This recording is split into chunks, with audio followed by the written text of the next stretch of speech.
So my first roll of film for 2026 was Ilford HP5+. The reason I picked the film, it was just the first film that I grabbed in the box basically, so I shot with HP5. Now I shot the HP5 on my Leica MP with the Light Lens Lab 35mm f2 8 element. Now I will talk about the lens in a minute because I had a little bit of an issue with the lens, not the camera, the lens, or it's me actually, not the lens. Both, I guess, but anyway, I'll talk about it a little bit later on. Now, I'm going to talk about quickly on how I developed and scanned this film because a lot of people ask me that. Now, I know this is going to upset some people. I'm going to put my MP out of the way a minute.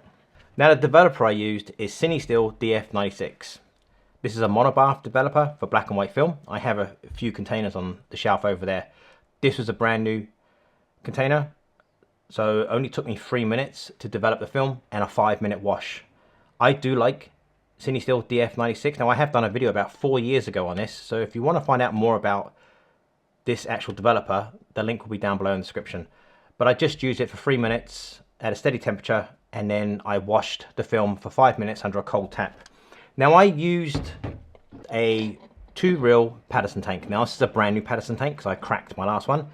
I had a bit of an issue with this because it was brand new and I was taking the film out of the rolls basically and putting them onto the spools on here inside a changing bag, which is like a dark bag, no light can get inside of it. It got really hot inside. I forgot to put a fan on it and the film got jammed because these are brand new. They do tend to be a bit more grippy. The film doesn't slide into it so easy, so I had to pull the film out, which did damage a few of the negatives, but I still got some good negatives, so I'm not worried about that.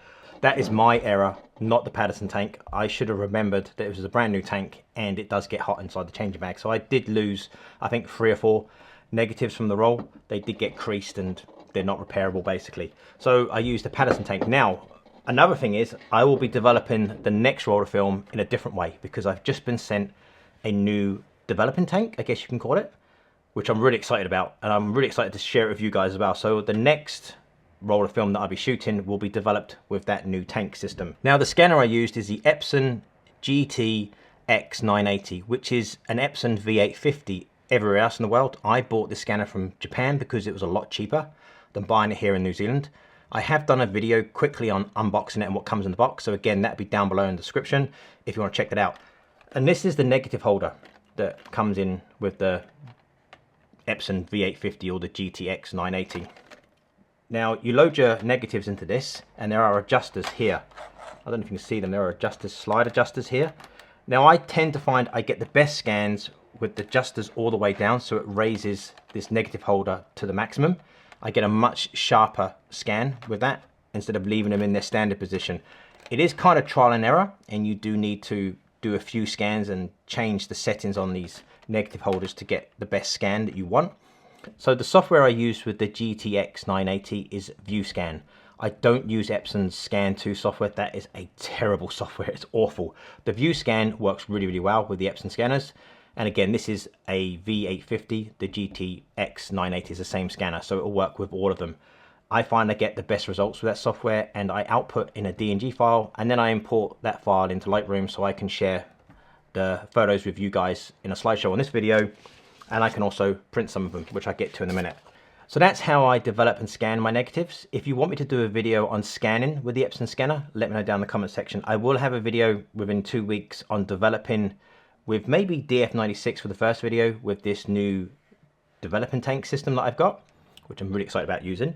So there will be a video coming on that soon, which will be the next roll of film. Now, you are not going to believe what I paid for this Lucky SHD 400 film. Just call it Lucky 400. I got this from AliExpress. It was on special and it cost me $5.80 New Zealand for one roll, which has 36 exposures on it.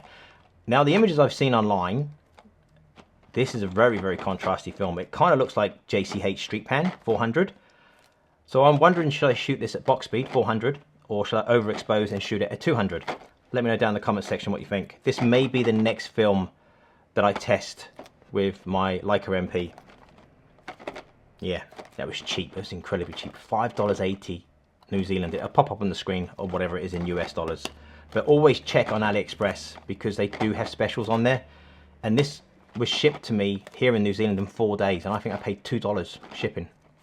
Outstanding. So yeah, I'm very curious about what this film's going to be like. Now, let's talk about the negatives. I did actually print some of them, some of my photos that I liked. So there's this one here, which is printed. I'll put that there so it's covered my face. So you should be able to see that. There's another one. I really like this image because this guy was sat there for a while with his bike just relaxing, and I kind of like it. The overall composition of that photo works really well. And there's this one here that is with Amy, Jack, and our little Rottweiler Bella. We went out for a walk.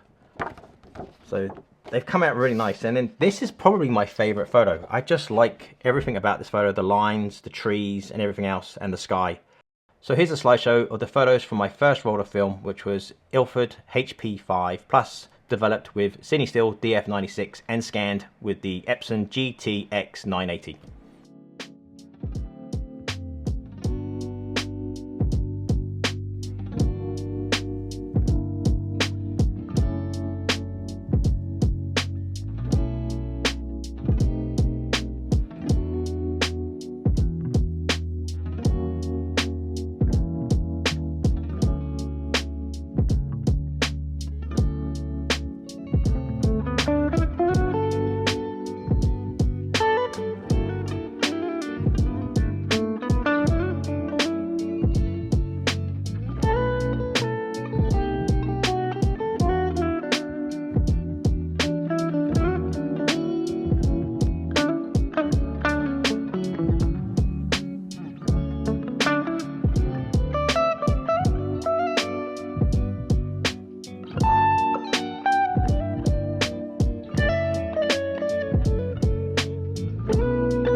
The film was developed with CineStill DF96 for 3 minutes. So I just agitated the tank for 3 minutes, then I poured it out, then I washed for 5 minutes under a cold tap.